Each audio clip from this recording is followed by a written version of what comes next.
Magandang umaga mga kasali. Ako po, Ian Libro. At ako naman po si Rex Espiritu.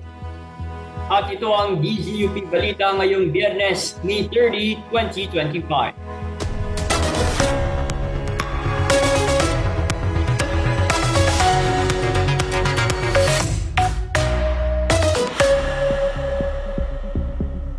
Mga kasali, ito ang ating DZUP Election Interview Series. Hatid namin at ng Check.ph Initiative sa pangunguna ng UP Diliman Department of Journalism ang mga panayam hinggil sa fact-checking at disinformation.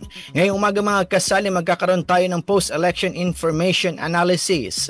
Para talakayin ang usapin, makakasama natin si UP Department of Journalism, Associate Professor at Contradaya Convener Dr. Danilo Araw. Magandang umaga po, Doc Araw. Welcome po again sa DZUP. Yes, kontradayang umaga, Rex at Gian. Salamat sa imbitasyong ito. Ayun, Doc, ngayong tapos na po yung halalan, no? Pag-usapan po natin po, ano po ba yung mga pangunahing anyo ng disinformation po ang inyo pong na-monitor bago, habang at pagkatapos po ang eleksyon, Doc? Pwede nating banggitin yung dalawang pangunahing katangian ng disinformasyon. Ito yung historical denialism at yung red tagging. Kapag historical denialism, hindi lang ito usapin ng mga nangyari na di umanong maganda noong martial law.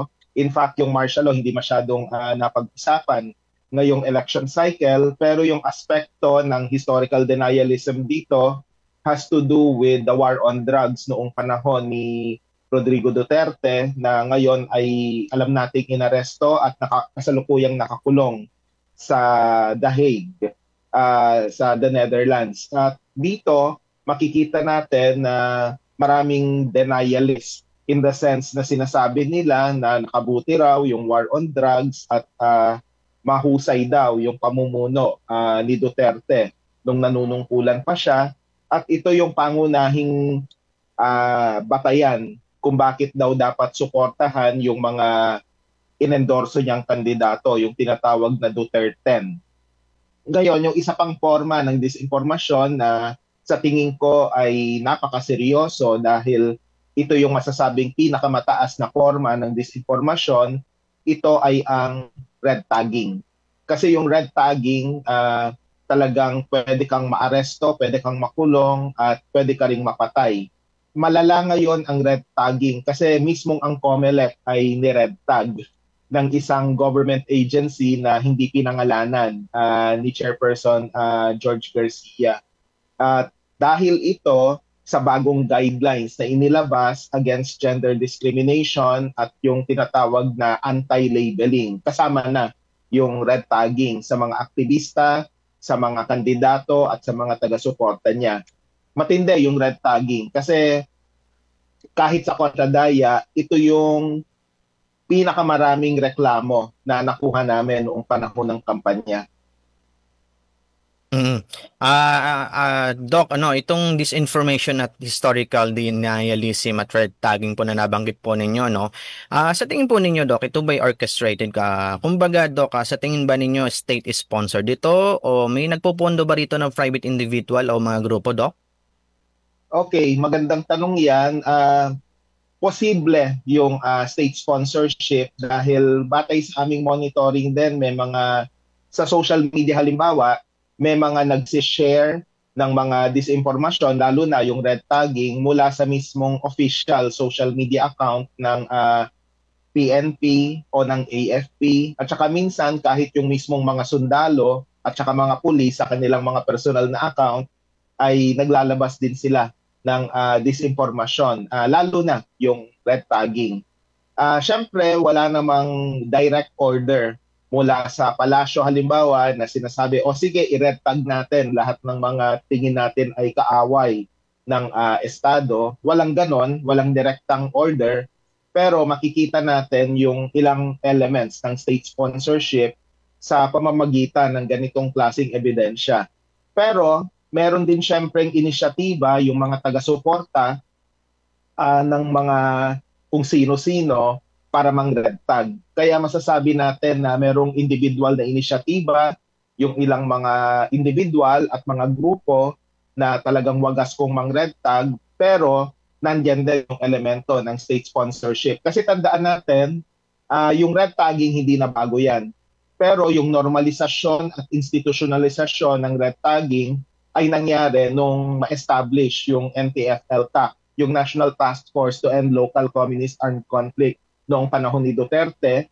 At dahil hanggang ngayon, nandyan pa rin yung NTF-ELCAC, masasabi natin na yung pagiging state-sponsored, yung state-sponsored nature of this information, especially red tagging, talagang mas yung NTF-ELCAC yung primarily responsible dito bukod sa yung police at saka militar.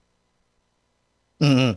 Another follow-up, Doc. Ito, sa tingin nyo ba ay yung naging epektibo po ba yung disinformation campaign, no, sa pag-impluwensya po sa resulta po ng election po ngayong taon, Doc? Yung disinformation, kung titingnan natin sa usapin ng mga kasinungalingan at yung embellishment na ginawa ng ilang mga kandidato at ng ilang mga political party, kasama na rin yung ilang mga party list group, hindi natin masasabing epektibo talaga, pero nakatulong ito kahit papano dun sa pag-sway sa perspektiba ng mga kandidato para hindi iboto yung ilang mga progresibo o yung mga sinasabing kaaway di umano ng Estado. At dahil sa red tagging, talagang may impact ito sa performance ng ilang mga kandidato na tumatakbo na talagang ang bitbet ay yung adyenda para sa mga nasa laylayan sa lipunan. So kumbaga, it took away votes from certain candidates and certain party list groups. Pero yung pagsisinungaling, kasi bilang forma ng pandaraya, pwede rin nating tingnan yung pagtatakip ng plataforma bilang forma ng pandaraya, and to some extent, disinformation din, kasi parang ang underlying message dito, basta't kaya mong sumayaw, kaya mong mamili ng boto, at kaya mong mandaya, okay ka na. Basta't nasa iyo yung financial and technical resources, pwede ka nang manalo. Marami mga kandidato, unfortunately, na gumawa ng ganong klaseng approach, at marami sa kanila, sila yung nasa Magic 12, halimbawa, sa usapin ng senatorial race. Jem, please go ahead. Yes, Doctor. May particular bang mga kandidato? Kanina nabanggit mo yung ilang mga personalidad, pero let's dive deeper. May particular bang mga kandidato, partido o isyong madalas naging sentro ng disinformasyon sa 2025 midterms, Doctor? Okay, magandang tanong yan. Minsan ang kailangan lang nating balikan yung mga fact check noong panahon ng halalan, sino-sino ba yung madalas na nafa-fact check sa usapin ng mga sinasabi nila, yung mga claims na binabanggit nila. Yung Duterte camp, ang daming beses na na-fact check sila, tapos ganun din yung Marcos camp. So kumbaga, bagamat dalawa sila na nagtutunggaling puwersa, they have something in common in the sense na matindi. Halimbawa, yung historical denialism sa Duterte camp, but at the same time, dahil nasa administrasyon yung Marcos camp at marami sa kanila, marami sa mga kandidato nila ay talagang wagas kung mang-red tag, yun din yung isinasagawa nila through the course of the campaign.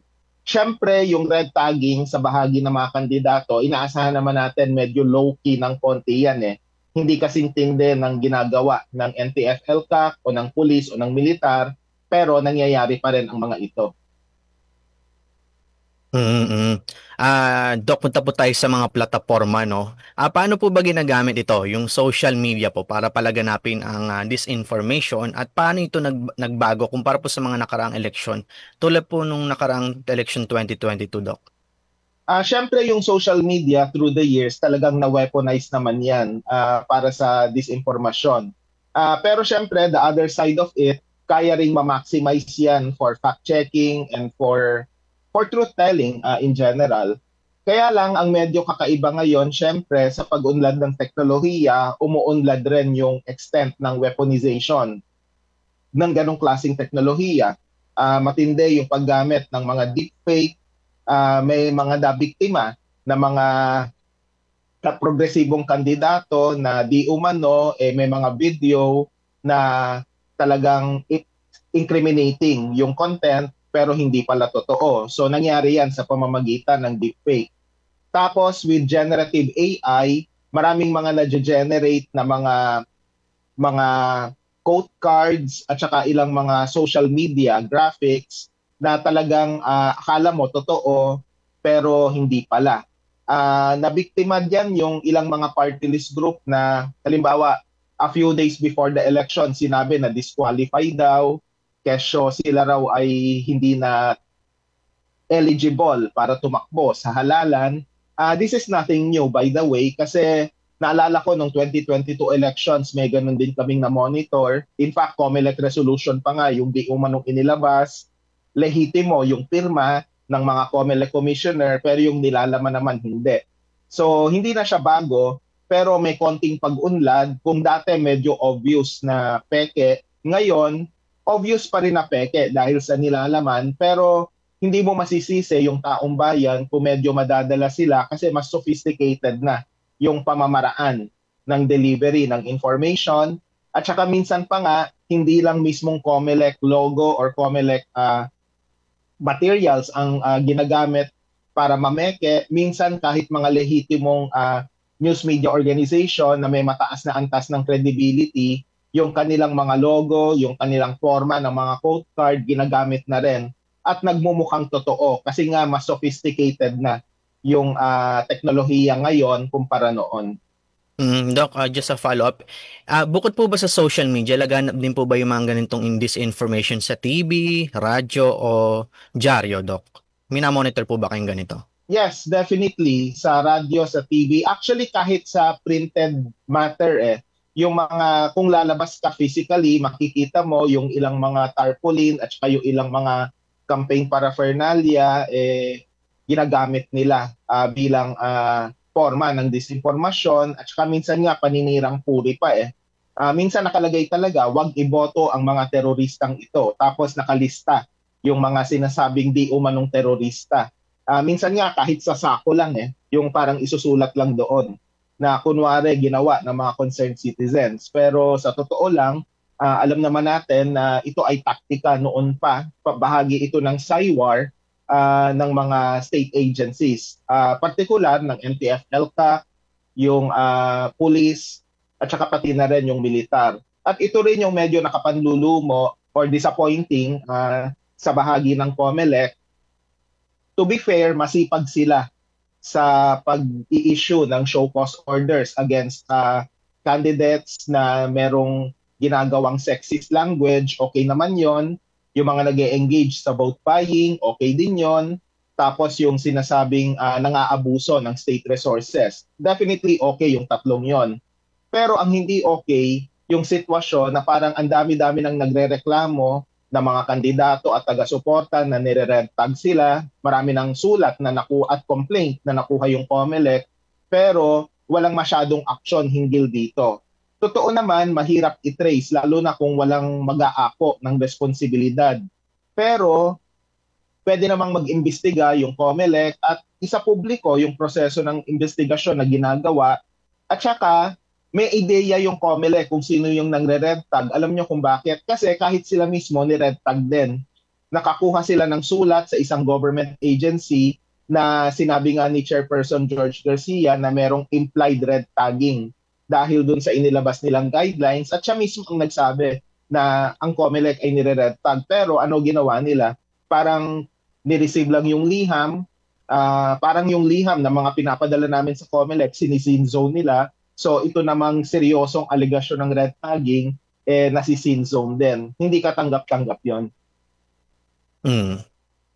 Doctor, regarding po dyan, no, sa inyong palagay, sapat ba yung naging aksyon laban sa disinformation ngayong eleksyon? At kung hindi, ano ba sa tingin mo ang pwede pang gawin ng Estado, ng COMELEC at ng iba pang mga government agency kung meron man?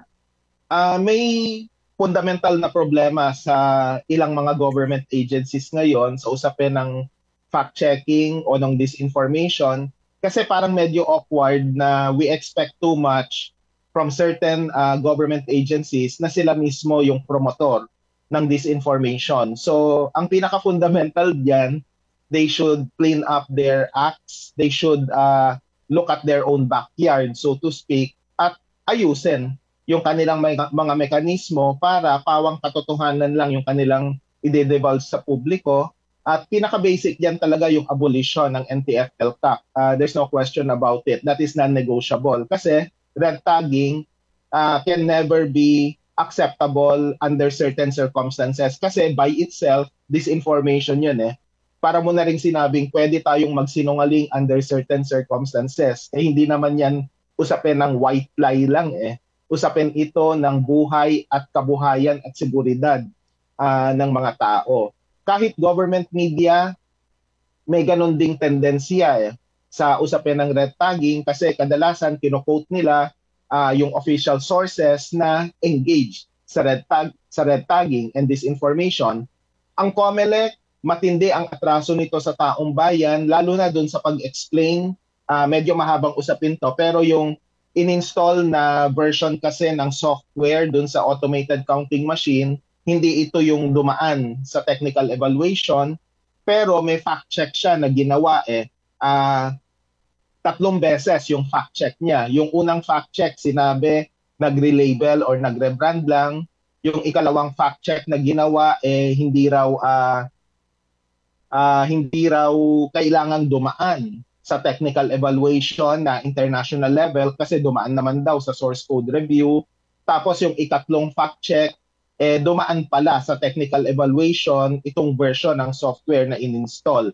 Sorry if this sounds a bit technical, pero yun yung isang manifestasyon o isang ebidensya na ginagamit halimbawa ng COMELEC yung fact-checking only to prop up its image and not to disseminate the truth. Kasi ang usapin ng fact-checking, ano naman yan value neutral yan, yung mga datos.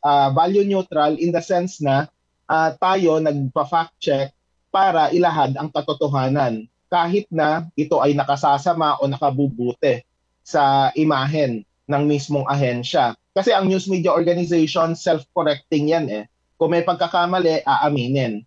Pero ang COMELEC, hindi umaamin ang pagkakamali, kaya kahit nagkakabuhol-buhol yung argumento nila o yung sinasabi nila, sa pagpapaliwanag kung anong klaseng version ba ng software ang naka-install sa automated counting machine na naging pangunahing kontrobersya kahit hanggang ngayon, hindi nila magawa ito kasi yung fact-checking tinitingnan nila as a way to deodorize and not to clarify certain information.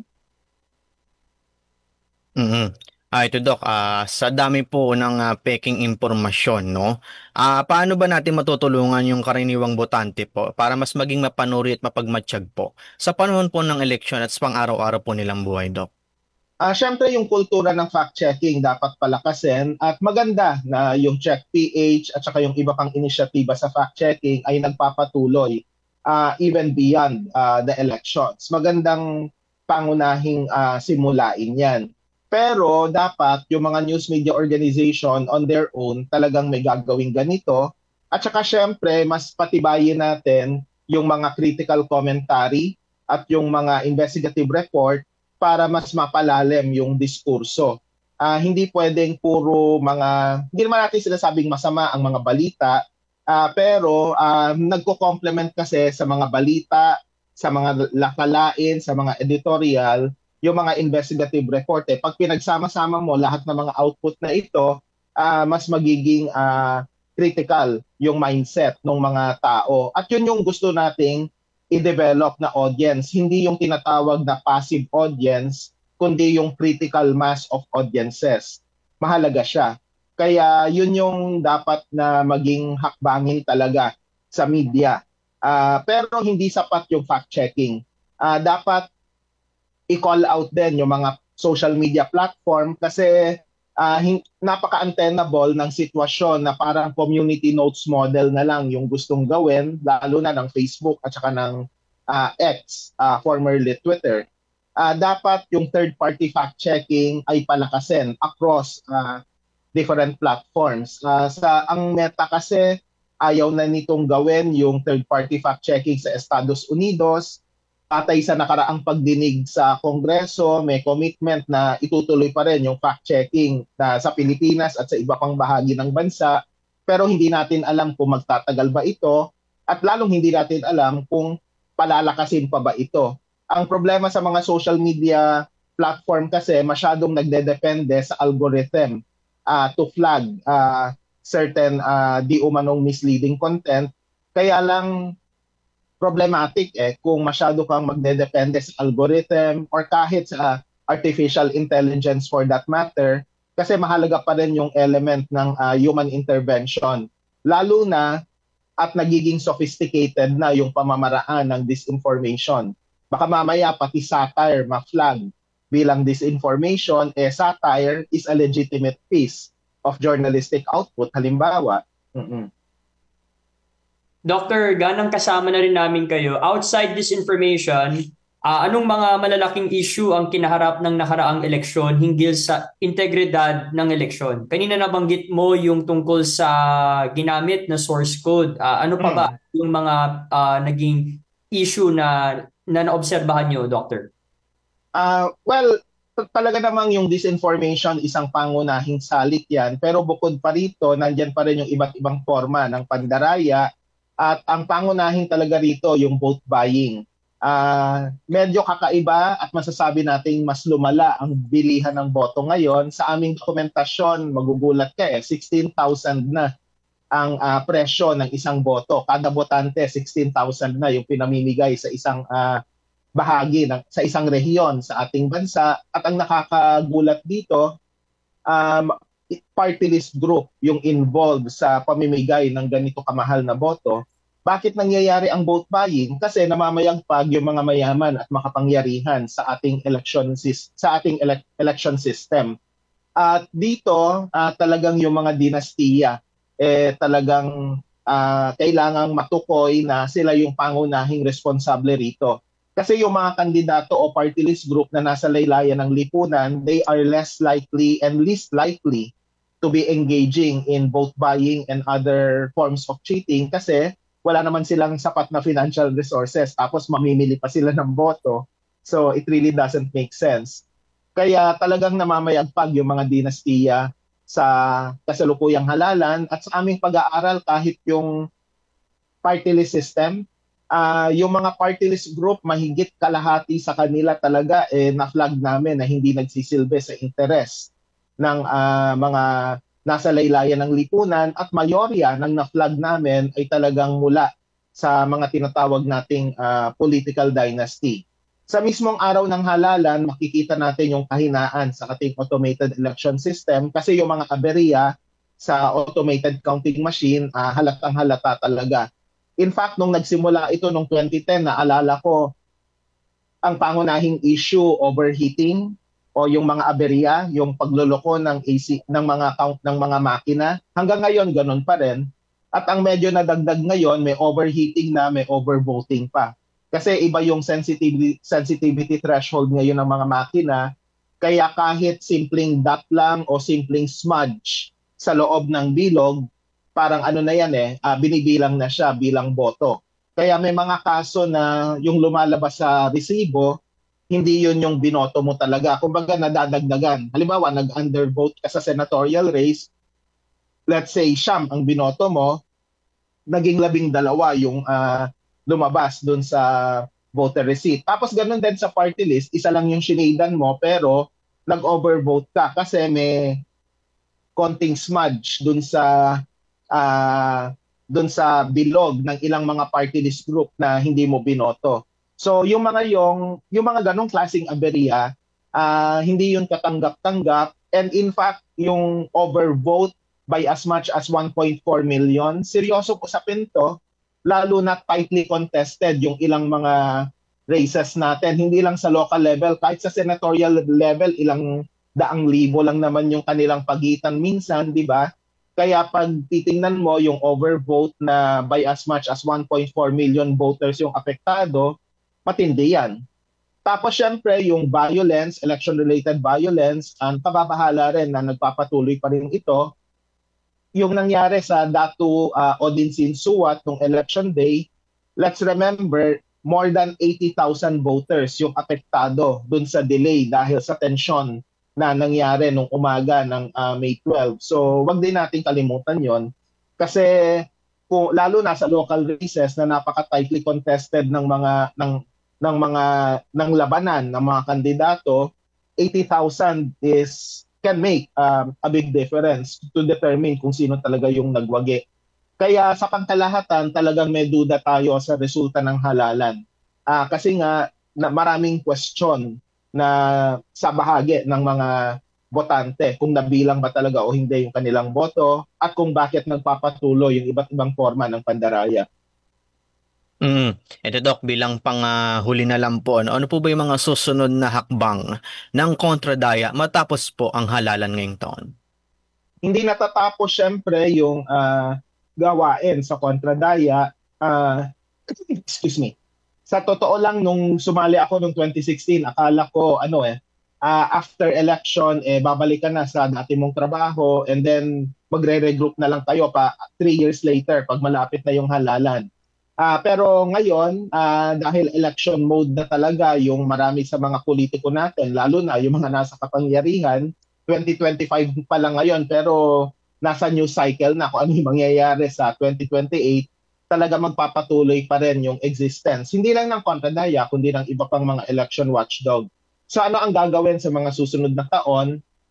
The push for electoral reform will definitely persist. Ang panawagan namin kasi ay manual counting prior to electronic transmission of the results. So maganda na ma-implement sana ito sa 2028 election cycle. Gusto sana namin mangyari ito noong 2025 pero hindi pinansin ng COMELEC. Tapos, syempre, yung push for an anti-dynasty law, dapat mangyari rin yan.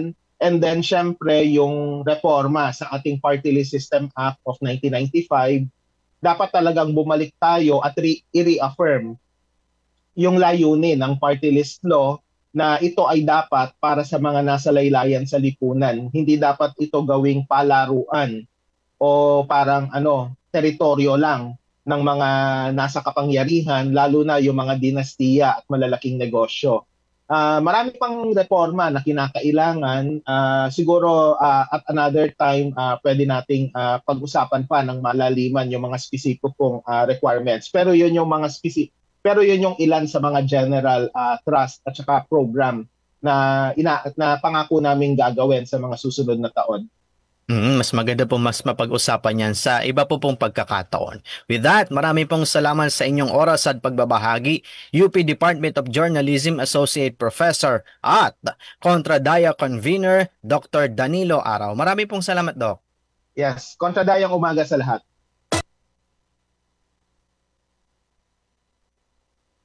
Pakinggan ang DZUP Balita sa 16:02 AM sa radyo, dzup.org sa internet at sa aming Facebook page. Kami po ang inyong naging tagapagbalita. Ako pong inyong tinig balita, Rex Espiritu.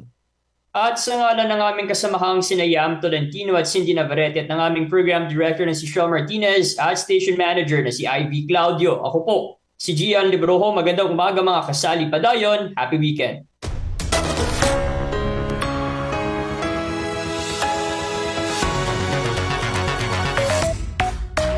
DZUP Balita.